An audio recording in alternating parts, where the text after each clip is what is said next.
I'm here today with Deanna, who is a manager at Prudential Financial. How are you doing today? I'm doing well. Thank you. How are you? I'm doing great. So, what's your role and what does a typical day look like at your position? Sure. So, as mentioned, I'm a manager. The majority of my work consists of place based philanthropic partners in the city of Newark. So, I manage public safety, affordable housing, and small business work within the city of Newark. And then I do have some partners outside of the city as well. A day can look very different. It's changing all the time. Sometimes I'm in community, meeting with my partners, visited them on site. I could be in office collaborating with my colleagues on different projects, or I can be spending a lot of time, building up my subject matter expertise, doing research as it relates to my portfolio, but then also like the city and the state in which I work in, and even learning about my company as a whole. Is this something you always knew you wanted to get into? Because I know you came from like a social work background and then went into this. So, how did you kind of get there? Oh no, I actually never. I didn't truly understand what philanthropy was till later on in my career. I studied journalism and media studies at Rutgers. I think at some point I thought I wanted to be a reporter. I worked for the Daily Targum. So I did public relations for a year right out of undergrad. Then I went into, I needed to make a little bit more money. So I went to social services and I worked there for about 10 years, last few years as a social worker in emergency services. And then from there, I pivoted to grad school, which is actually where I learned about philanthropy. I was completed a 9-month residency at a corporate foundation, and that's where I learned about wow, like this is a way to complete large scale impact and something that I just thought philanthropy was, an organization or a family had money and they needed to, give it out, right? But I can say that the work I'm doing and where my colleagues and we're really strategic and we think things through about how we want to give, where we see the most impact happening. And so, no, I didn't think I'd be in philanthropy, but I'm so grateful that I'm here. That's great to hear. I'm currently on the board of the Targa myself. Cool. I'm the photo editor there, and I write here and there as well. So that's really cool to hear that you came from that background and went into philanthropy. So, in terms of your Rutgers education, like, do you think that journalism background helped translate into what you do now? Absolutely. Absolutely. People ask me all the time, my career trajectory has made some twists and turns, but I feel like my journalism degree was definitely essential in every space I've been in, right? I can be a concise writer, I could be a persuasive writer, I could be a research-based writer, and the skills I learned at Sky were definitely instrumental in the various fields I am as a social worker, right? I interview clients. I have to get to the bottom of how did they, perhaps get to the challenge they're in, right? Then research, like how do we come to a solution? Now, as a program manager where I write grants, that technical skill of writing has come in and it's been essential in my role. And even basic communication skills, right? Like, how do we gather information that is clear, concise? How do we make sure that we're being effective? What is the truth, right? Um, Fact checking when I'm talking to my organizations and researching organizations that we may want to support. So all of that has definitely been very instrumental in supporting my career trajectory. Definitely. And you mentioned the technical or the hard skill of, grant writing and also balancing that with communication. So how much of your job would you say is like technical skills versus communication skills? I think it's close to 50-50. I would say.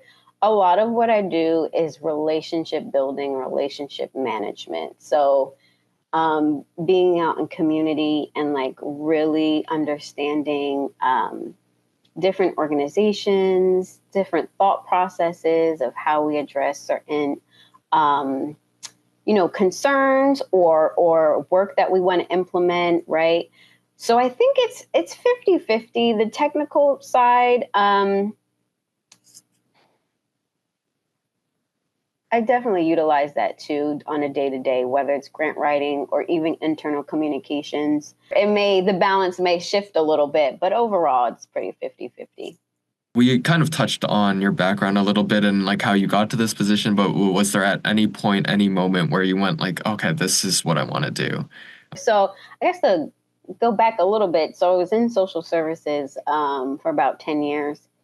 And, within government, sometimes there could be certain limitations because of regulations or internal capacity. And so I kind of started to feel like, like these are critical and essential services, but how can I get to a place where I can be a decision maker? How can I be more influential in terms of like how rules and regulations and programs are thought about, right, to address certain challenges that we have. So then that's kind of what led me to like apply for policy school. So I applied to the National Urban Fellows, which is a leadership accelerator. I was accepted into that program. So in partnership with Georgetown, I completed my Master's of Policy Management.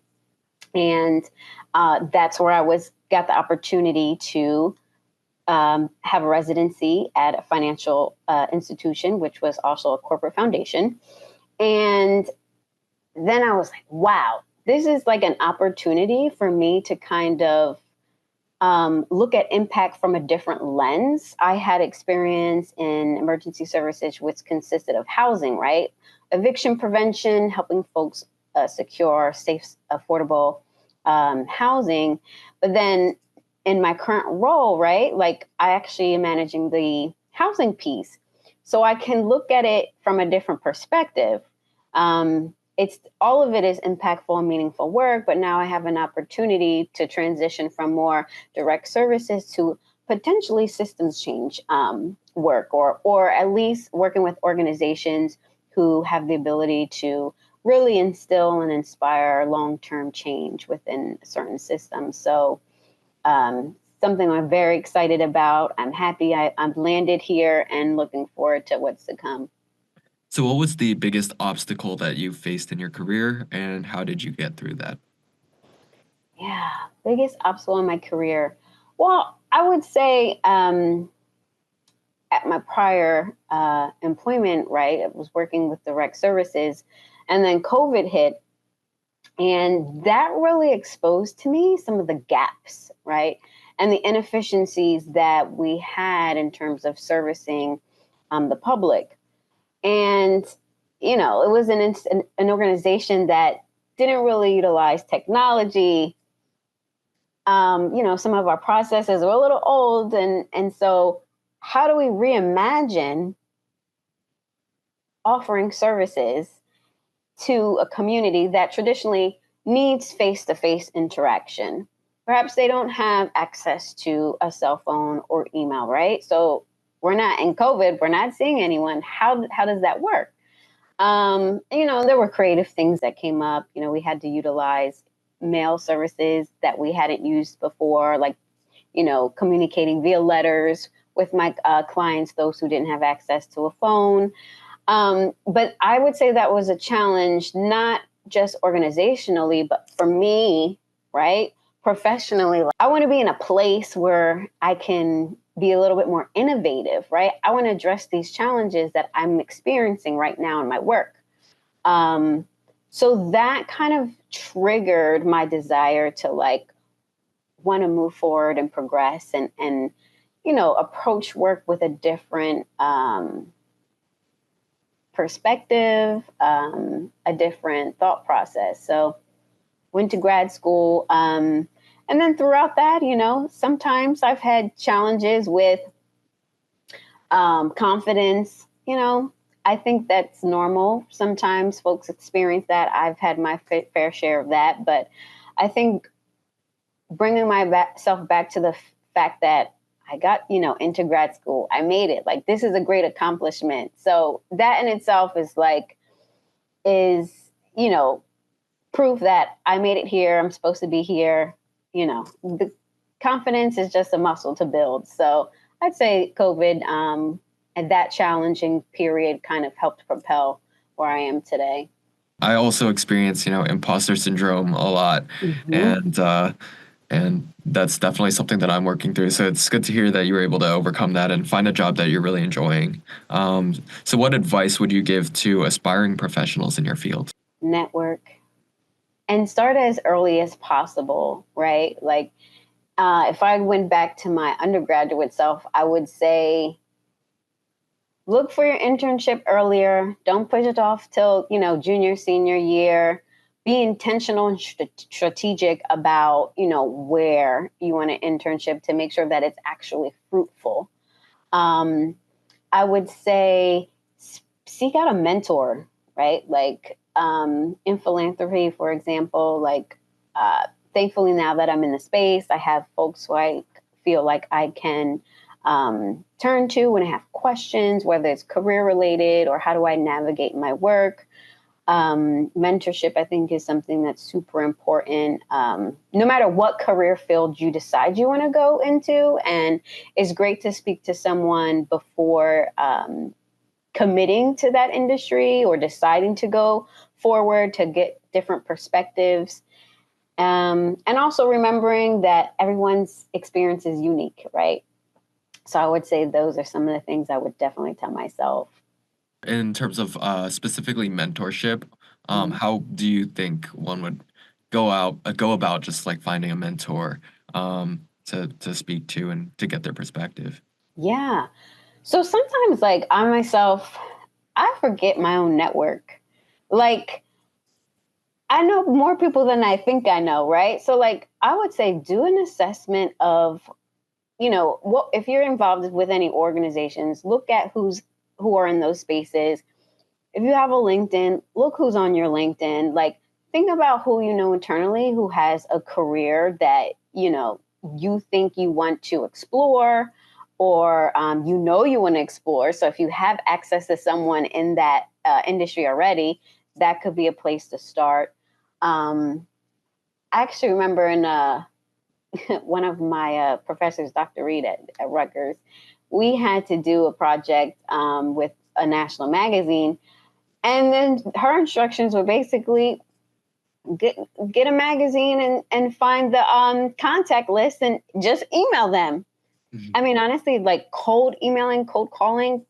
If you see someone, wow, like you're really intrigued, that's interesting. If you could find a way to get in contact with them, well, the worst someone can say is no. But generally, like as a student or a recent graduate, people sometimes are a little bit more receptive to you coming and asking questions about their career.